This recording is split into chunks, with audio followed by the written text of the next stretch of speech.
Hello, everybody. It's Valor Swanson here for Life Size for the Customer Experience in the Cloud show, live stream every week, different topic. And today we have a very interesting topic as it relates to building a business case. How much does it cost to spend less money? Now, I just want to give you guys a quick background, folks. I'm in London right now. I used to live in the US. And before I came over to do consulting about 10 years ago, I ran 21 contact centers for a company called Comcast. I'm sure you've heard of them. And 21 contact centers, a P&L of about $172 million, and that got reduced to about $151 million. And basically, in running those contact centers and having all those contact center directors out there reporting into me, every year my president of the Southern Division of Comcast would tell me, Valor, next year we are going to be increasing the customer base by 10%. But you're going to have to reduce your budget by 10%. And, he'd shoot me out the office and have a calculator and tell me to go figure it out. So with 21 contact centers, we got that reduced down to 17 though. It was quite an exercise each year to do budgeting. And the only way that we got an opportunity to reduce the spend was taking more calls, more contacts associated with more customers, was through the use of technology and innovation. So this is actually my favorite subject. And so I know we got 20 minutes here and there's a good chance we might go 3 hours. We're not gonna do that, guys, because we have 2 shows on this. And next week, we're gonna get a little more technical.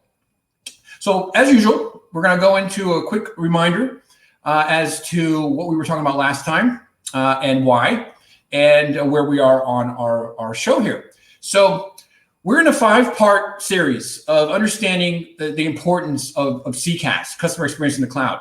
Oh, Jesus, again, I always do this wrong. And we talked about a must-have channel list experience, must-have a connected experience, and must-have an effortless experience. And this is where we kind of got into the ability for the customers to talk to you through any channel. True omnichannel is what I was referring to.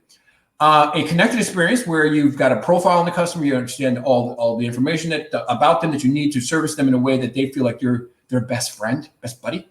And then last week we had a guest on, we were talking about, would you swim through peanut butter? And of course everybody was like, what is he talking about now? So bottom line is, getting through to the solution and the fact that the customer has a problem in the first place, there's all kinds of dynamics there that you have to consider.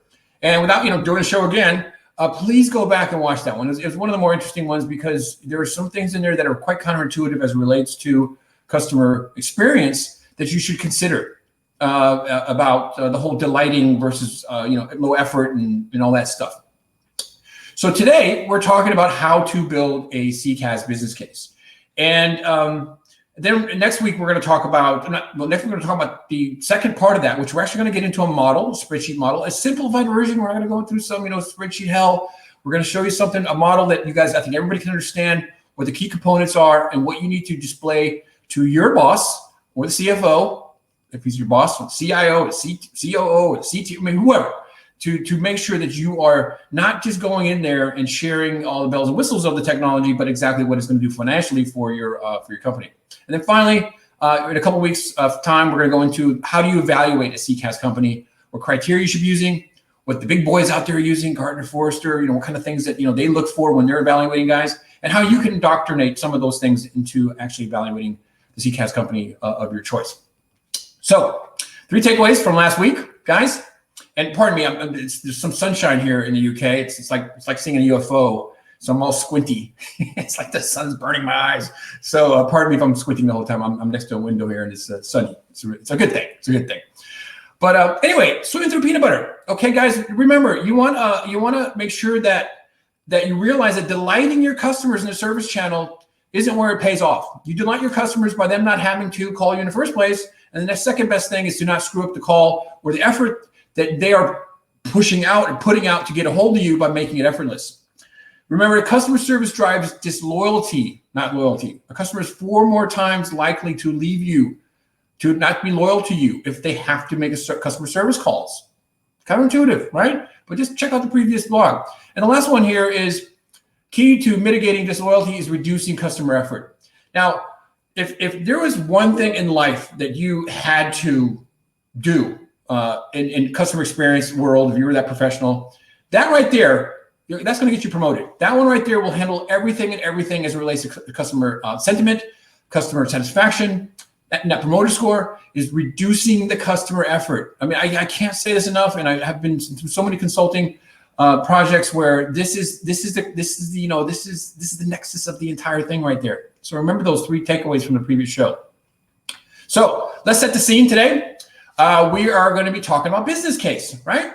Now, I'm going to kind of give you guys a little heads up. Today, we're going to talk about the kind of like the key components and the why. Now, when I say key components, I'm not talking about the spreadsheet stuff. I'm talking about the key things that you need to think about as it relates to a CCaaS business case. And then next week, we're going to get into the nitty gritty of a model and how you actually present that data. Now, so why is this so important? Now, I'm sure you guys know, if you know your contact centers, you know CX, that the number one cost in a contact center is not all the tech, it's those agents. Okay, those lovely agents, those humans that we need to make sure that those connections are happening. And they actually are, 70 to 80% of the cost of running a contact center. Not the building, not the desks, not the coffee machine, those agents, 70 to 80% of your budget. I mean, just quick math here, 200 agents, with that loaded average yearly cost of X is going to be about $6 million. $6 million per year is huge cost. And again, it's a huge cost to the business, a good cost because it causes growth, right? You sell things, you provide a brand representation to the customers out there so that they feel that they're in good hands with you. But they're a huge cost. And one thing that I learned when I was running my contact centers, which was grilled in my head, and I can't, again, just ask yourself this question every day you go to work, because I was asked it every day I went to work. Valor, how are you contributing to percent profit growth quarter over quarter? And it's not what's some random question as you're walking your way to the water cooler. This question had to be answered mathematically.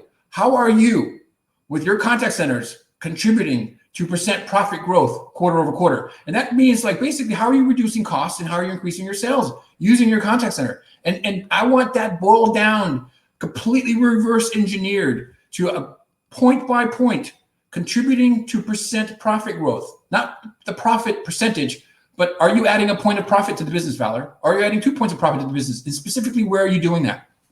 And again, I found that aside from process improvement, Six Sigma and all that stuff, and making sure that your agents are happy so your attrition levels aren't above normal, that technology typically provided the best bang for the buck. And so here we are 10 years later in the future, and we are talking about CCaaS.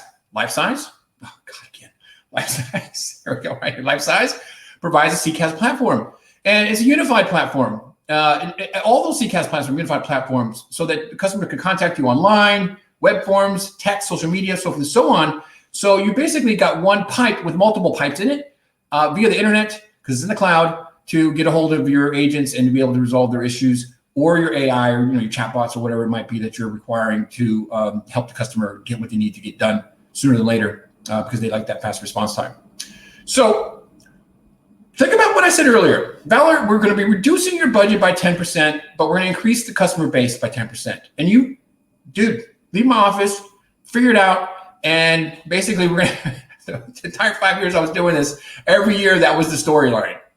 And so every year there had to be a creative way to reduce budgets, but increase the contact, not increase the contact ratios, but increase the ability to support a higher customer base. So if you think about that, so each year when the budget process happened, right, I would have to go into the president's office and I would say, okay, this year, I want to buy this tech. I want to buy this tech. I want to buy that tech. I want to build a call center over here. I want to close this contact center. And this bit of training will do this and that. So each year I had to spend money on training. I had to spend money on technology. I had to spend money on the hiring process. I had to spend money on making sure that, the Christmas parties were happening so they just be happy. So I had to spend money to reduce the cost of running the contact center. Because as you know, happier agents, less attrition. So less attrition, that means there's less training, which means that the learning curve, of course, is not there because they've already been there, multiple years. They got high tenure, and you're not having to retrain them over and over on things that the new guys are coming through on. As far as technology is concerned, how can they use simple things like the CRM to understand what the customer's mood was from the previous call so that the agent could actually be ready for that call. I mean, all kinds of different technology back then when I was in the US 10 years ago to drive the thing to a lower cost. Now, what is the key measure of your success with reducing the cost of your contact center whilst providing a better level of customer experience? And so we have a slide here, which denotes basically the cost per contact based by channel in the US.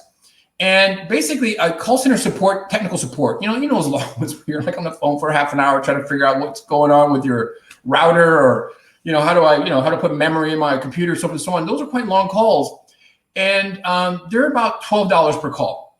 And I would submit that on average, it's just my experience has been over the last 30 years, on average, the average cost per second, because we get this down to a cost per second, is about 1 pence, or I'm sorry, London, 1 penny per second. And so, for example, or maybe two cents per second. So, for example, a 5-minute call might be $6. A web chat might be $5. An email response might be $2.50, and of course, a web self-service is 10 cents per interaction. Now, where do you get that cost from? What you do is you basically take the total labor cost divided by the number of contacts, or the total technology cost divided by the contacts. And I mean, it's that simple. I mean, it can get more complicated, but it's that simple. You take all your labor cost and divide it by the number of contacts that are being supported by that channel, be it agents or be it some type of technology self-service, and you get your cost per. Once you've nailed that down, your goal is to get your cost per to go down month over month, whilst your CX, your customer effort score, your net promoter score is going up. Okay, now think about it. This is the simplest way for me to describe that is cost per contact. Okay, say it's $6 per contact to talk to an agent, right?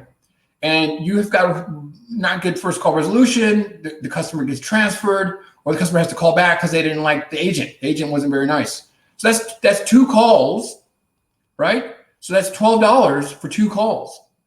And so if you provide better training, if you provide information to the agent right there where they don't have to squirm around and increase the talk time, they can resolve that issue right there. That can be one and done, and the actual contact can be $6 versus turning into a $2 call. So a CCaaS platform provides this, ability almost immediately out of the box. Okay, scalable, flexible, compliant, secure, and all these other things that we'll talk about in a later show. What you need to do actually to evaluate the CCaaS platform itself. But you don't have to worry about anything becoming obsolete. You don't have to worry about various components, and if they're API first, not being able to be integrated in there, as well as the current systems that you might have. So a lot of things get a lot easier. Okay, now before I go into the cost per contact kind of model and TCO stuff I'm going to talk about here in a second, I want to give you a quick business case, verbally, no charts, so you guys can follow along, based on the use of a CCaaS tool and how the use of the tool can potentially pay for itself. In other words, it's a self-funding opportunity. So here in the UK, just like in the US, we have energy companies. This particular energy company is in the utilities vertical, of course, and they're a big player here, right? So in 2020, they had a total number of technical calls of 69,522 technical calls. Okay, this is what this is about a 19.47% call-in rate. So 19.4% of all the calls that were coming in were these service calls. So out of the total calls, 69,522, 20% of those were the truck roll, or as we call here in the UK, turned into a service call. So it was actually the guy would get in the truck and go out there and fix whatever the issue was. And that could have been like fixing the boiler, fixing the thermostat, whatever it was that they had to get out there. And when I was running the contact centers in the US, the cost per truck roll was about $80 per truck roll. I'm sorry, about $100 per truck roll. And here in the UK, because of the difference in price and everything, exchange rates, we're talking about 75 pounds, 60 to 75 pounds, maybe 80 pounds per truck roll. So it's a very expensive process that happens because the agent can't triage the issue on the phone. Now, if you were to save 20% of the truck rolls from going out, service calls. That'd be 2,781 truck rolls. So at a cost of about $100 per truck roll, you're talking about a savings of $220,000, nearly $300,000 in savings by shaving off 20% of the truck rolls from going out. How do you do that? Well, you use a true omnichannel solution that, with the video, you can have the agent actually sit there and go through the issue with the customer before they send somebody out there to try to fix it. Now, the same process can happen in the claims department. Say, my car, somebody drives by it and scratches it. And so I have to call the claims department, get through that, get the IPR, my claim number, the ID&V, all that, peanut butter stuff. And finally, somebody says, Val, we'll set you up an appointment next week for you to come out, and somebody will come out there and visit you and look at your car and take a picture of what's going on. And then we'll figure it out and decide if we're going to send you a claims, where you need to take your car, get it fixed. I mean, it's just an elongated, crazy process. But with a true omni-channel solution, you actually have an opportunity to, again, use video, take a picture of the situation, get it all sorted and out and lickety split. Now, I wasn't harping on the video thing. My point here is that you can do a business case on the use of something to actually pay for that. Now, think about this in reverse. Every single month that you don't give the customer an option to handle something in a manner that is less costly to you, less costly to them on their time, you are actually paying that cost. So $220,000 in savings by reducing the truck roll percentage by 20%. You divide, that's tens of thousands of dollars every single month that you're paying because you haven't spent the money for the technology that allows you to do that. So when people say to me, when I was putting my budgets together, they say, well, we don't have the money. And I'm like, well, I was told by my president, you don't have the money, Val. You don't have 10% less money next year. So you have to spend money so that your overall operational cost per contact goes down. Now, we are going to talk again in detail on that next week with a spreadsheet, with a model. What does that look like? So what's really important, guys, is when you're starting to build your business case, you need to understand your ROI. You need to do some Googling, watch a couple of YouTube videos, talk to the finance guy, that white guy with the pocket protector that you hate in finance. Go ask him, hey, how does an ROI work? And what I've found is a lot of contact center professionals that work their way up through the ranks from agent up to like a director, or VP. It's kind of reversed here in the UK versus the US, like a VP is a director. Well, anyway, so you work your way up and then you're basically handed by finance your budget. And you're like, we can't do this. Well, sorry, that's what Mr. CFO just approved. That's all you got next year. You can only hire 2 more people. Yeah, but we're growing by 12%. Sorry, figure it out.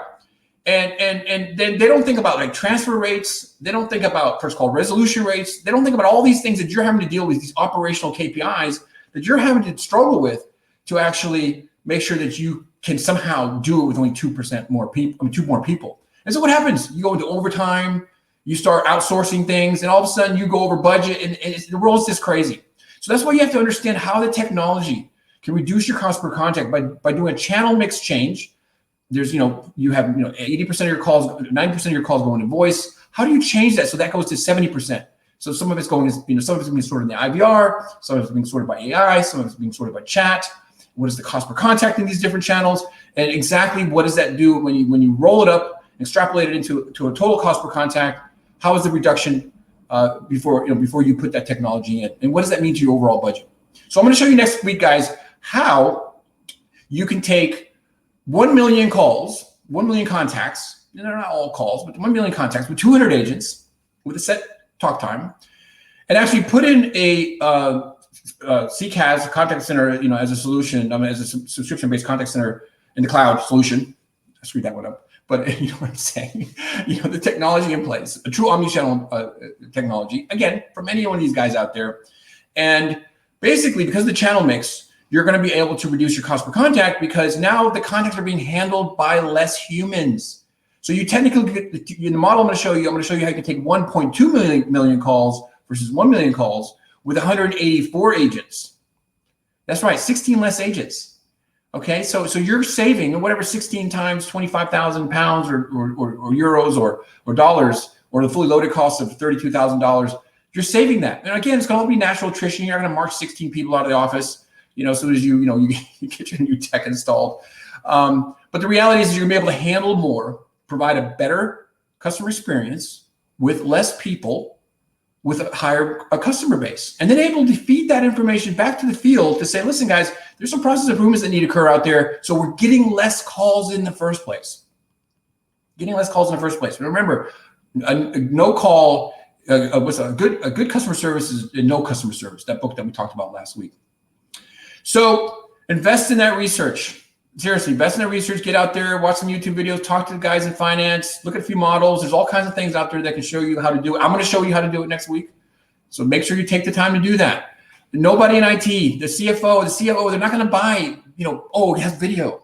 Oh, it can pivot. Oh, the IVR is cool. Oh, it's got AI in the, the IVR. They don't care how many bells and whistles it has, how much shiny it is.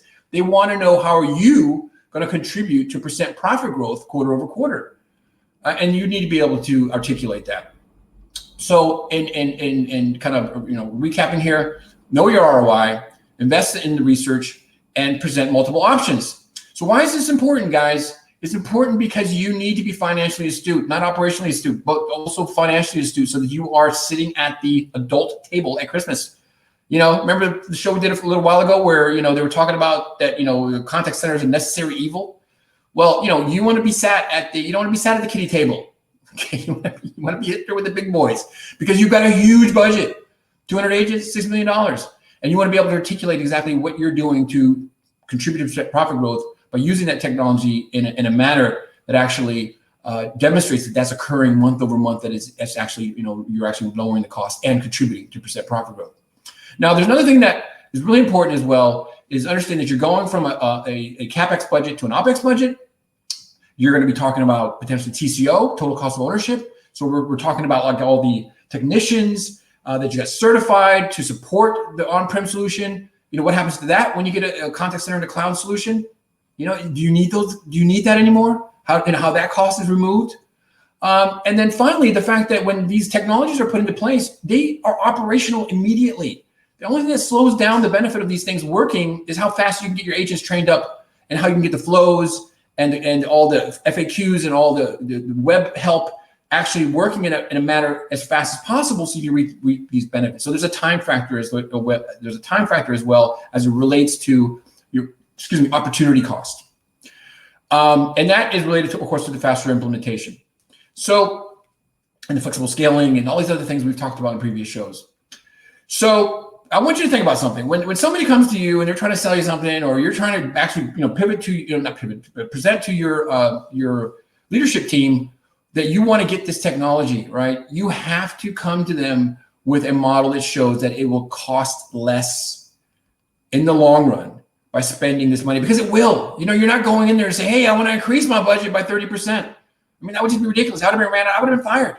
If Valerie, well, we're going to reduce your budget by 10%. No, I want to increase it by 15%. Get out of here, man. So there's lots to think about. And I know I've kind of been a little bit all over the place today.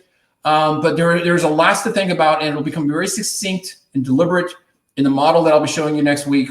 So let's think about the 3 takeaways, get you guys to do some homework before we go into next week's show. I might have a guest on there, somebody in finance, one of those bean counters, let them challenge me, go toe to toe on why we need to purchase something. So be on the lookout for that. But the 3 takeaways here: know your ROI. You have to spend money to save money. I know you hear that all the time, but it's true. Okay, just think about opportunity cost, and learn how to find where those costs are. Invest in that research, as I've said probably 3 times already in the show, and then present multiple options. Okay, if we do this way, if we roll it out that way, if we do it in 2 sites, if we do a proof of concept. There's different ways to see if that ROI is going to take place. So guys, I went a little bit over today, but that's today's show. I look forward to seeing you guys next week when we actually go into the business case model. What's some of the key KPIs that are in there, some of the key financial measures that we'll be looking at. And hopefully I've piqued your interest enough to give us a call. If you want to go through this, I would love to meet with you and go through some of your volume metrics and give you kind of a high level understanding of if you were to go one route or the other, what kind of savings, how you're going to contribute to percent profit growth quarter over quarter this year, and become the superstar of the business and sat at the adult table when it's Christmas time. All right, guys, thanks for joining us today at Third time, man. Customer experience in the cloud, and I'll see you guys next week. Take care. Bye-bye.